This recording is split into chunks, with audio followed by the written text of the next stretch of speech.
Boa noite, queridos amigos, irmãos em Cristo.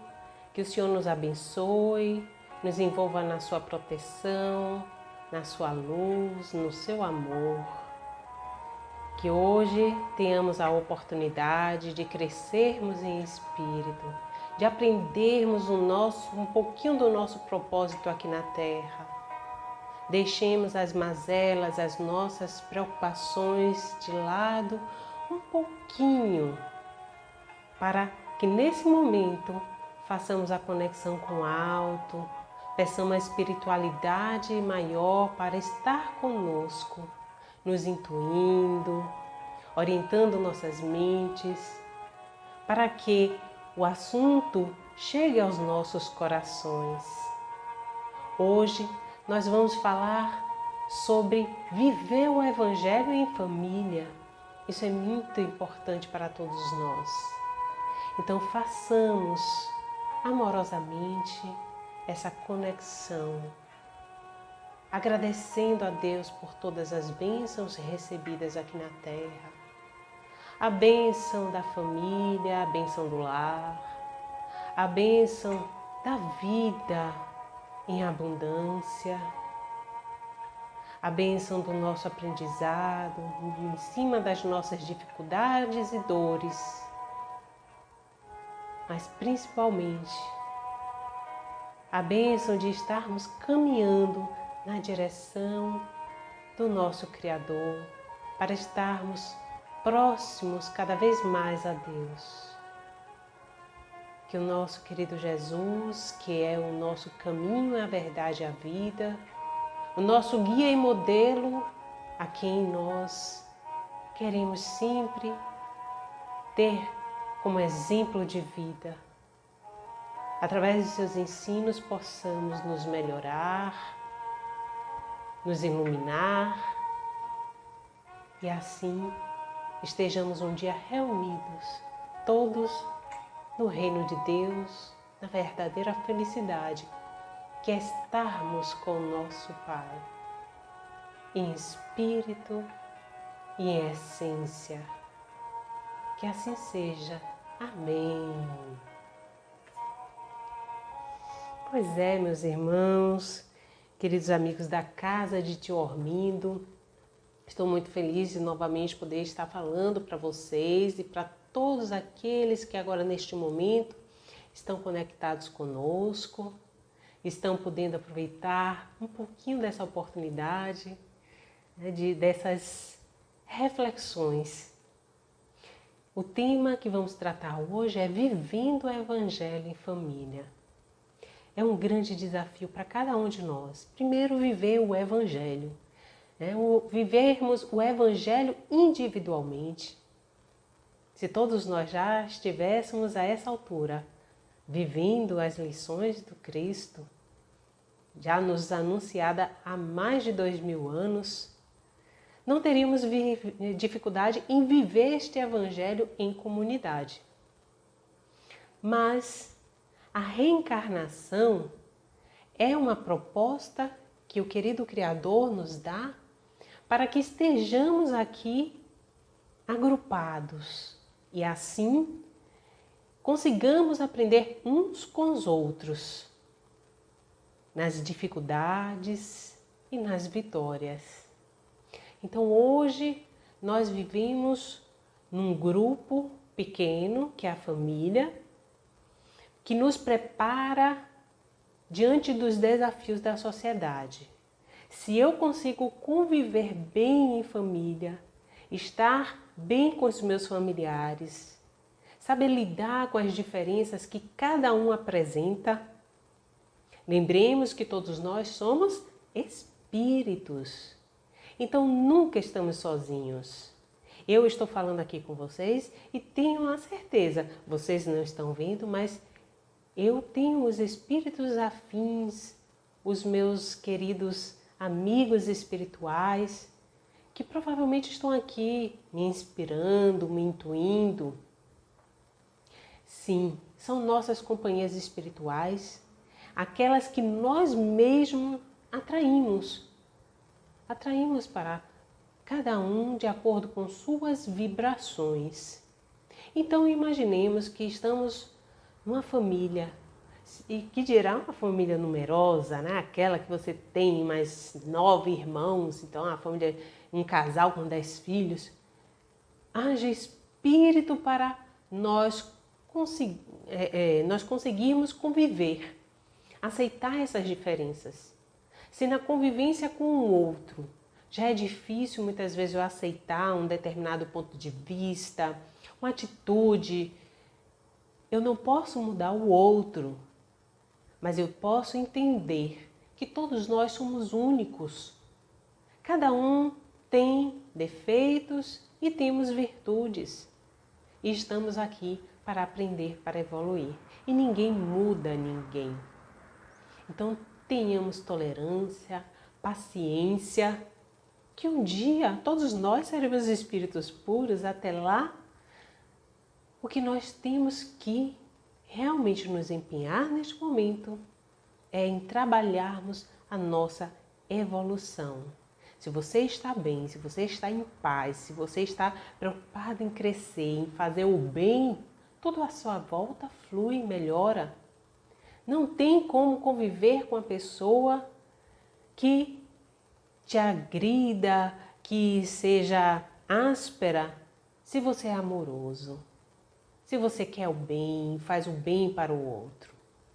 Então, quando os espíritos falam no livro dos espíritos a respeito de família, eles só se relacionam com 2 questões, mostrando o quanto que a família é uma célula na sociedade, fundamental.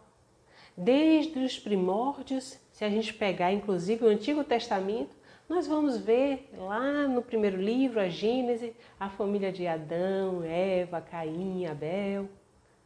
Vamos caminhando, perambulando pelos livros da Torá até chegar ao Novo Testamento. Os espíritos respondem para Kardec que Jesus foi o espírito mais evoluído que habitou entre nós, que esteve aqui na Terra até hoje. E por isso que ele nos serve de guia e modelo evolutivo. Mas Jesus, um espírito puro, para habitar entre nós, para estar entre nós, quando ele veio, mesmo Jesus, num espírito de envergadura dele, um Cristo, esteve numa família, reunido em uma família. E ele também passou por suas dificuldades. Não foi aceito por muitos, os irmãos dele não aceitavam as ideias de Jesus. E numa certa feita, na reunião, na casa de um discípulo, Jesus estava lá fazendo a sua reunião, dando seus ensinamentos, as suas lições, para todos que ali se encontravam com muito amor, como sempre ele faz. E aí chegaram correndo para ele: mestre, mestre, sua mãe e seus irmãos estão aí na porta. E Jesus: quem são meus irmãos? Quem é a minha mãe? Quando ele faz esse questionamento, ele está levando-nos a refletir sobre a família universal. Ora, estamos aqui de passagem. Nesse momento, temos na família nosso pai, nossa mãe, os nossos irmãos. Se aqueles que não estão encarnados já desencarnaram, mas um dia fizeram parte de nossas vidas. Ah, mas eu não cheguei a conhecer o meu pai. Mas na espiritualidade não é assim que funciona. Provavelmente tivemos contato com aqueles que nos recebem antes de reencarnarmos. Os nossos encontros acontecem inclusive durante a noite, enquanto estamos dormindo, durante a emancipação da alma, que nós nos afastamos do nosso corpo denso e vamos transitar no mundo espiritual, termos a oportunidade de conhecer, de estarmos nos reajustando, perdoando os espíritos que farão parte do nosso seio familiar. Então nada é por acaso. O mundo espiritual é hiperorganizado. Aqui a Terra que a gente acha tudo uma bagunça, porque a Terra ainda é uma cópia imperfeita da dimensão espiritual. Lá no livro Consolador, fizeram uma pergunta para Emmanuel a respeito de família, o que é que ele achava, qual seria para a sociedade o resultado do relaxamento dos laços da família. E ele fala, de acordo também com o Livro dos Espíritos, seria um retorno ao egoísmo. A família já é uma evolução para o espírito. Lembremos que não temos só família no reino hominal, na humanidade. Temos famílias animais, temos famílias de plantas, temos esses agrupamentos, cuja função é justamente o nosso burilamento, a nossa evolução mútua. Emmanuel ele prossegue dizendo que ainda o lar é a melhor escola para todos nós. E Chico Xavier já falava, né, que a reencarnação ela não erra de endereço. Estamos na família que nós necessitamos para crescermos, para evoluirmos. A família que precisamos, não é a família que eu gostaria de ter. Aliás, todos nós nos iludimos com aquele comercial de margarina, né? Aquela família que você acorda de manhã, todo mundo feliz, todo mundo sorrindo, aquela mesa farta, cheia de comida, cheia de bolo, sanduíches, mingau, né? Todo mundo sorrindo. E a nossa realidade não é essa. Muitas vezes vão dormir depois de altercações na noite anterior, chateados por algum ponto de vista que foi contrariado, acordamos mal-humorados. Uns já chateados porque vão se dedicar a trabalhos que não se sentem realizados. E aí as pessoas mal se reúnem mais para fazer a primeira refeição do dia. Aliás, cada vez mais fica difícil reunir a família em vários aspectos, em vários momentos. E então, a nossa realidade é muito diferente de um comercial de margarina.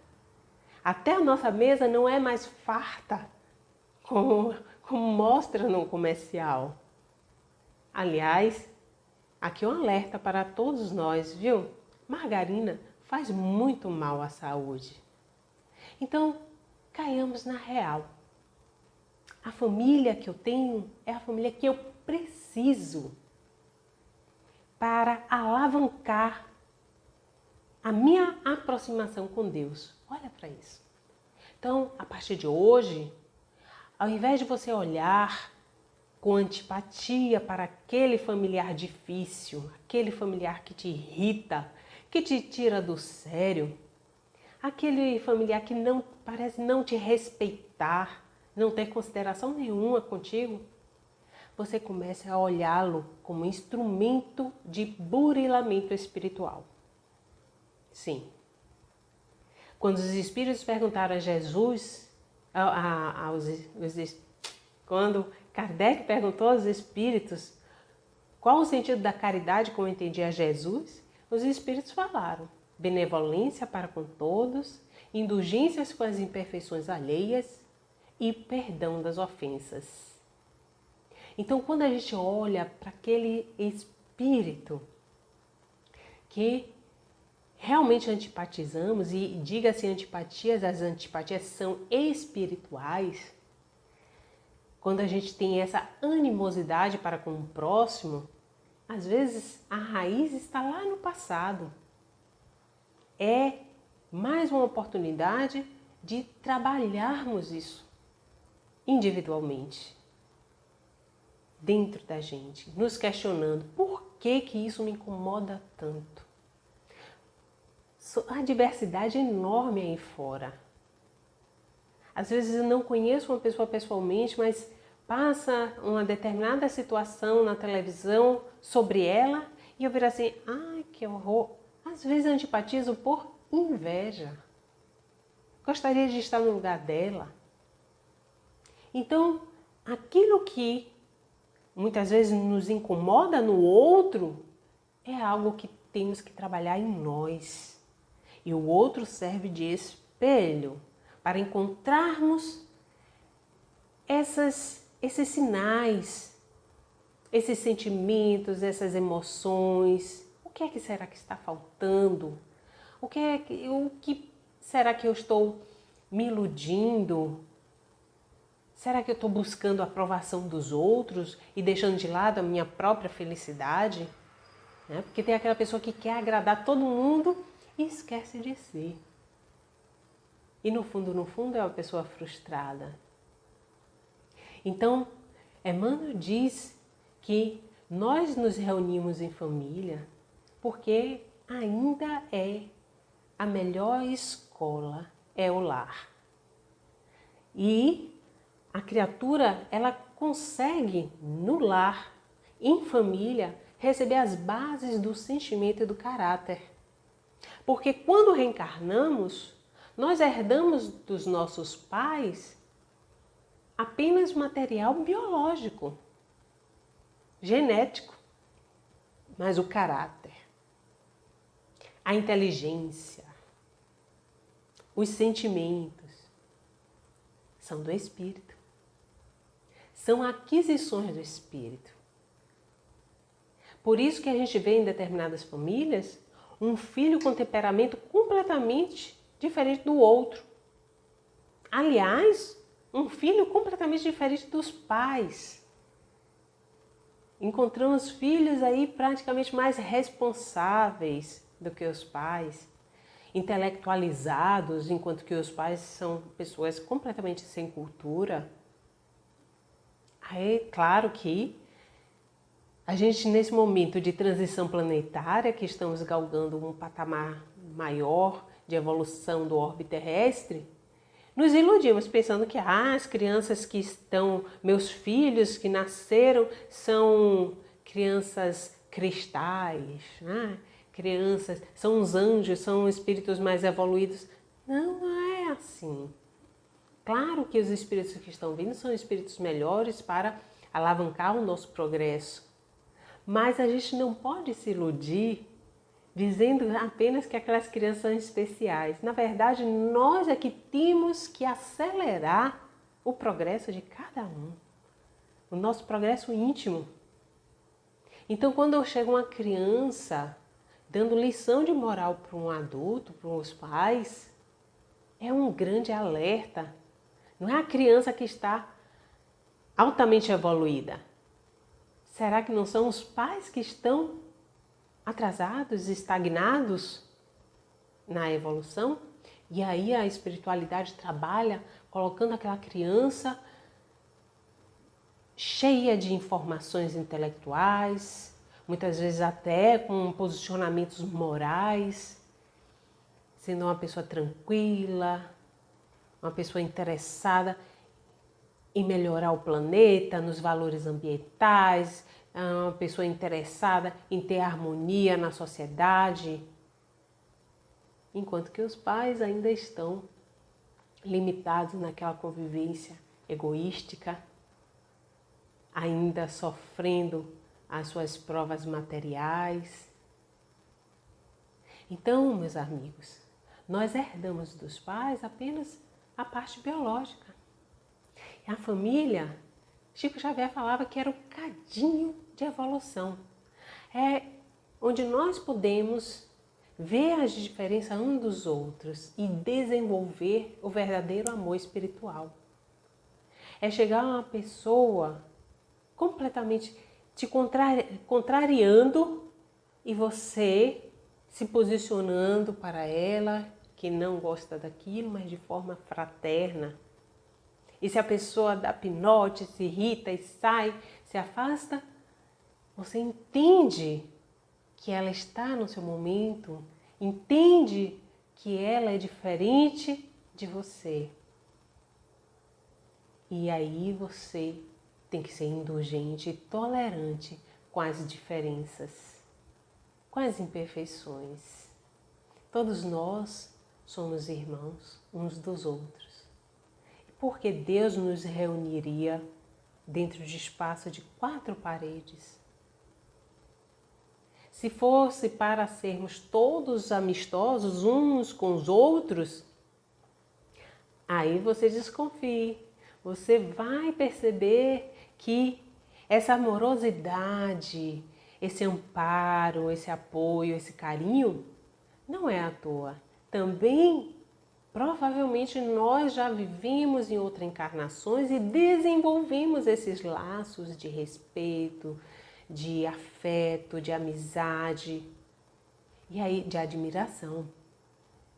Então, na família, a gente vai ter tanto espíritos simpáticos, que são espíritos que já temos uma certa afeição desde o mundo espiritual, porque temos uma história do pretérito em outras encarnações com esses espíritos, como vamos ter aqueles espíritos que Kardec chamava de antipáticos, ou seja, aqueles que vêm contrapor-se aos nossos gostos, às nossas afinidades.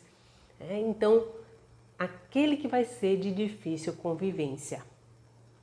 Isso tudo faz parte. Uns para dar apoios entre os parentes, na família, sempre tem aquele que vem e apacenta as situações, os antagonismos. Outros parece que querem ver o circo pegar fogo. E quando a gente tem essa ótica espiritual, a gente consegue se afastar daquele grupo, a gente percebe aquele que é mais implicante, que muitas ações que ele faz é para chamar algum tipo de atenção, é porque ele quer algum tratamento diferenciado. E realmente, às vezes, a gente tem que dedicar a essas pessoas um tratamento diferente dos outros. Por isso que os pais, eles têm uma forma de lidar com cada um dos filhos. Eles dizem, mas eu amo todo mundo igualmente. Sim, ama, tem um sentimento por eles igualmente. Só que vai ter aquele filho que vai ter uma afinidade maior, e aí ele vai incentivar mais. Vai ter aquele filho que vai dar muito mais trabalho, e ele vai ter que dedicar mais tempo. Então, a cada um, como diz Kardec, os pais têm missão com seus filhos. A cada um vai dar um tratamento adequado para auxiliar nessa evolução, enquanto estamos aqui todos agrupados. É também nas dificuldades que nós temos em comum, nas dores e nessas experiências recebidas, que nós conseguimos caminhar nessa estrada redentora da família, em que a gente deixa as amarguras para trás, através do perdão, trabalhando o perdão das ofensas para com o próximo. Perdoando no sentido de entender que aquela pessoa não tem mais para dar do que ela está dando. E é assim que ela se porta. Santo Agostinho dizia, não adianta mudar as pessoas porque elas são como são. Elas precisam ser neste momento. Mas a gente pode mudar a nós mesmos. Trabalhando a tolerância, a paciência, construindo a paz dentro de nós. No livro Jesus no Lar, o espírito Neio Lúcio tem um capítulo lá que ele conta que Jesus estava na casa de Pedro, Simão Pedro, ali em Cafarnaum, aquela casa simples, mas reunido à noite com várias pessoas, vários seguidores. E aí sentou-se à mesa e começou a perceber que naquele local as pessoas estavam falando sobre futilidades. Imagine, Jesus tinha passado o dia inteiro curando, falando as lições de amor que ele veio aqui para nos alertar. E quando chega no momento que se reúne na casa de Simão Pedro, todos cansados, começam a falar sobre futilidades. Aí Jesus chamou Simão Pedro e falou: Simão, quando o pescador, né, ele vai no mercado, ele vende todos os seus peixes? Aí o Simão Pedro virou assim: mestre, naturalmente que nós escolhemos os melhores peixes porque a clientela não aceita o refúgio, né, os resíduos da pesca. Aí Jesus: e o oleiro, João? E o oleiro, Simão Pedro? Simão, o oleiro, quando ele trabalha com barro, qual o objetivo dele em relação ao barro? Aí Simão fala: modelar o barro, dando-lhe uma forma que deseja, que vai ser útil e ele possa comercializar. Aí Jesus: sim, o carpinteiro, Simão. Aí o carpinteiro, o que é que ele faz para alcançar o que pretende no seu trabalho? Aí Simão Pedro, bem, ele vai transformar a madeira, usando ferramentas, serrote, martelo, de modo que ele vai aperfeiçoar aquela madeira bruta em um utensílio útil, numa peça útil. E aí Jesus falou: assim também, Simão, é o lar diante do mundo. O berço doméstico é a primeira escola e o primeiro templo da alma. A casa do homem é a legítima exportadora de caráteres para a vida comum. Da mesma forma que o pescador, ele ali no seu meio otimiza o que faz, oferecendo o que tem de melhor à sua clientela. O oleiro, ele trabalha o barro para levar à comunidade utensílios que possam servir a todos ali. Da mesma forma que o marceneiro transforma a madeira também em coisas úteis, assim é o lar, é a família. Então, nós somos essa matéria-prima. Nós somos a madeira, nós somos o peixe, nós somos o barro, que vamos ser transformados na oficina da família. E entendendo essa lição, Jesus depois pede que todos se reúnam em volta da mesa, mostrando para todos que a nossa transformação, a implantação da paz começa primeiro dentro do lar, entre aqueles que estão ao nosso redor. Por isso que os fariseus confundiam muito o mandamento maior na Torá,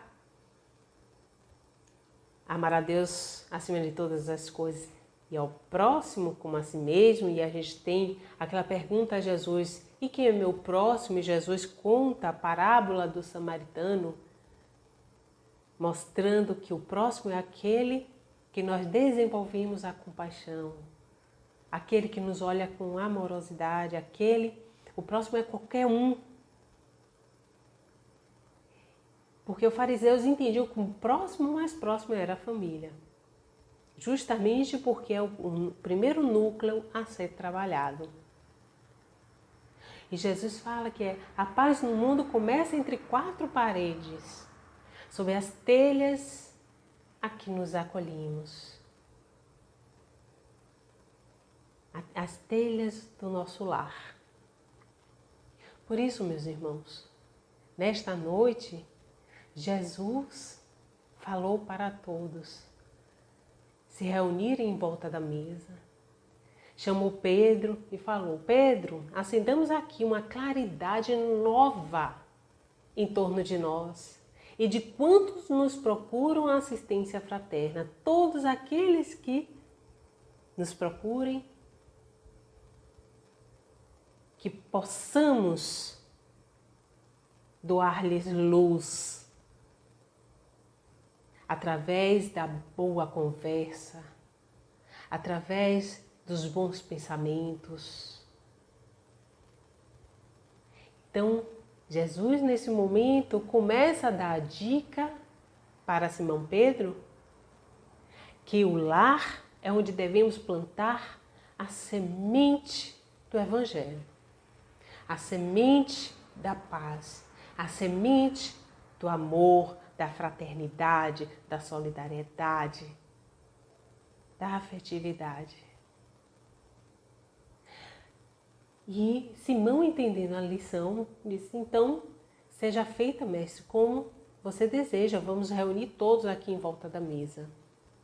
E foi nesta noite, quando todos estavam já reunidos em volta da mesa, prestando atenção às reflexões e às lições que Jesus verbalizava entre eles, que Jesus disse, e está lá no Evangelho de Mateus: onde estiverem 2 ou mais criaturas reunidas em meu nome, eu entre elas estarei.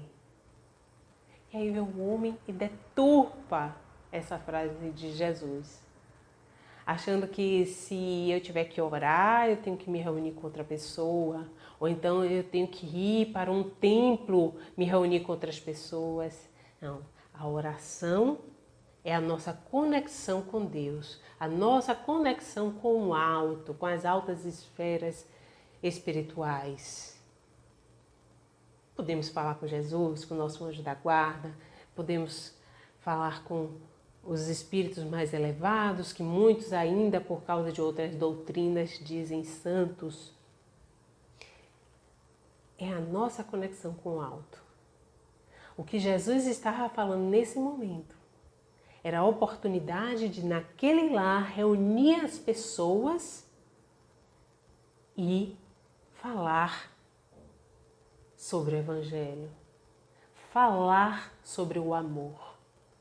As lições que já vinham sendo divulgadas por todos os profetas, que estavam nos livros da Torá, na época de Jesus. Hoje, nós vamos fazer essas reuniões e explorar as lições de Jesus. Porque o Novo Testamento, que é onde estão registradas as lições de Jesus, a vida do Mestre, contada pelos evangelistas. Depois, mais tarde, Lucas fala sobre o Ato dos Apóstolos, que aí a gente já tem também as cartas de Paulo, do apóstolo Paulo. A gente consegue, Jesus sempre trazia nos seus ensinamentos uma referência à Torá, ao Antigo Testamento. Então, Kardec, sabiamente, escreve o Evangelho segundo o Espiritismo, em 1864, explorando algumas passagens, alguns ensinamentos de Jesus, com auxílio dos Espíritos, elucidando cada uma delas e juntando esse ensinamento de Jesus, que Neio Lúcio lindamente conta no livro Jesus no Lar, que nós devemos nos reunir em casa, plantar a semente do Evangelho em casa. Com a publicação do Evangelho segundo o Espiritismo, nós temos essas ferramentas que Jesus falou para a implantação do Evangelho no lar. Porque quando nós realizamos o culto do Evangelho no lar, nós temos a oportunidade de reunir aqueles espíritos que têm suas antipatias, suas diferenças, pelo menos uma vez por semana, para estarmos num momento de harmonia.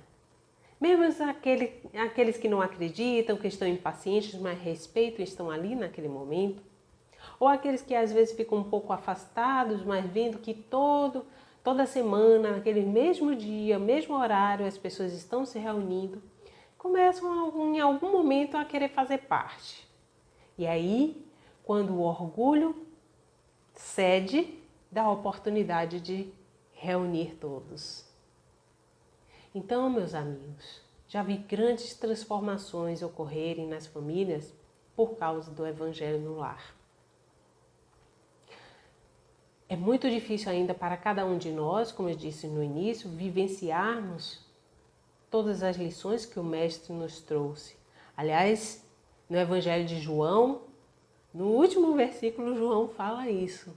Jesus fez tantas coisas, tantas curas, tantas desobsessões, deixou tantos ensinamentos, que ele falou que se todos fossem registrados em livros, não caberiam aqui na Terra.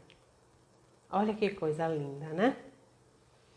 Então, para aquelas famílias que têm seus momentos de dificuldades, e todas com certeza têm, às vezes somente a intensidade que diferencia uma das outras,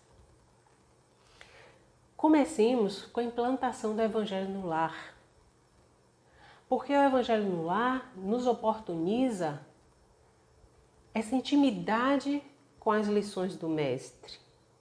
Nos oportuniza entender o que é a caridade, o que é a compaixão, porque devemos honrar pai e mãe, porque que nós devemos amar a Deus acima de todas as coisas, porque não podemos servir a dois senhores ao mesmo tempo, ou servimos a Deus ou servimos a Mamon, que representa a matéria.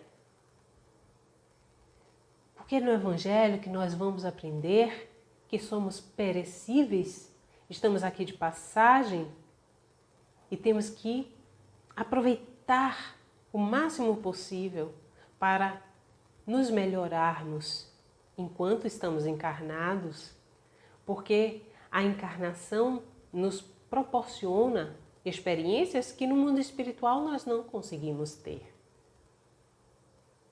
E quando chega no mundo espiritual, muita coisa vai perder sentido.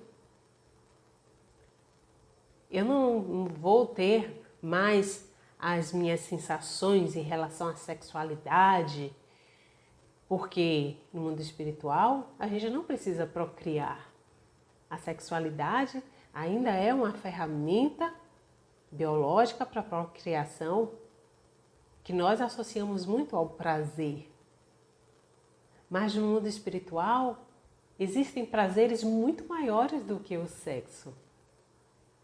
No mundo espiritual, eu não preciso me preocupar com a moda, eu não preciso me preocupar em ter bens para passar para o meu herdeiro, para demonstrar um status. Não, todas as máscaras são simplesmente retiradas de nós.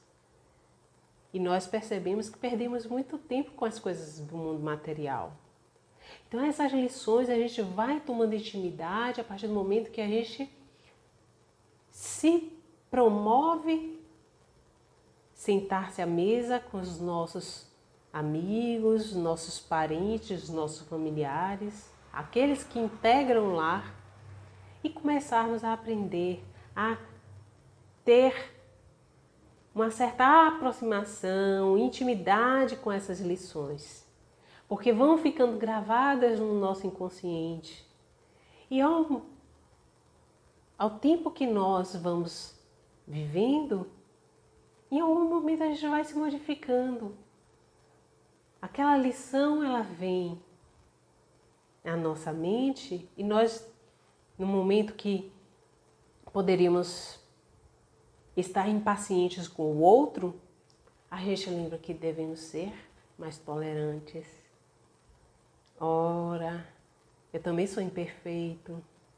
Afinal de contas, ele que é a pessoa insuportável ou eu que não consigo suportá-lo e muitas vezes sou insuportável para outras pessoas.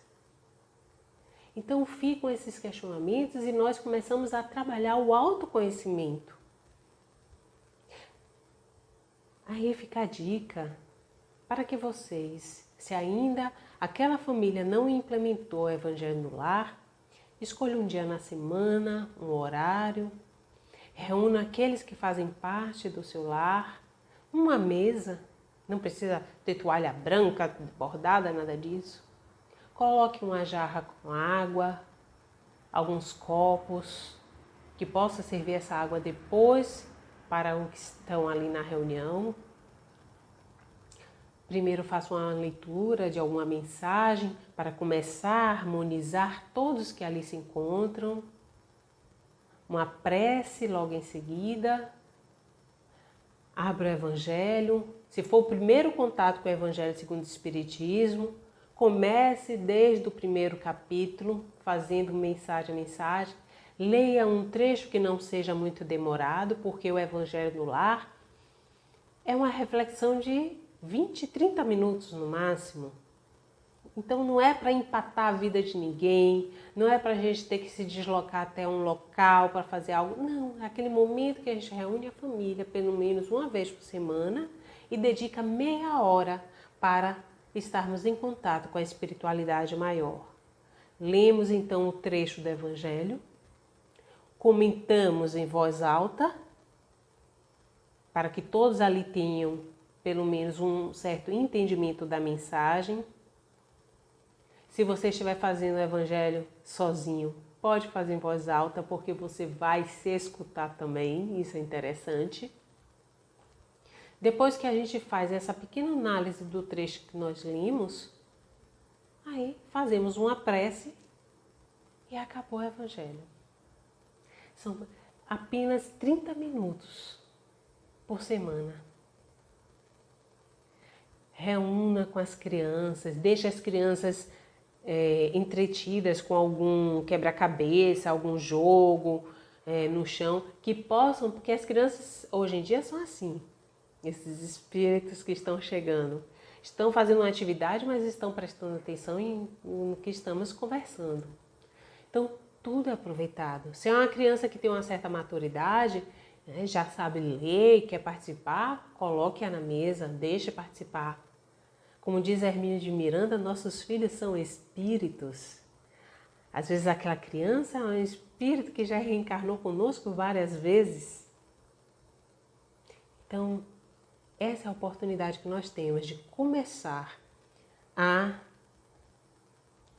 nossa sementeira para a construção da paz, para melhorarmos os nossos relacionamentos espirituais, para desenvolvermos as simpatias uns com os outros e para vivermos em harmonia. Então, vivamos o Evangelho e para isso conheçamos cada lição que Jesus traz para todos nós.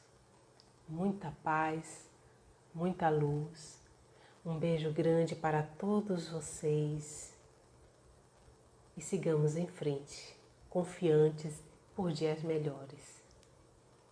Que assim seja, amém.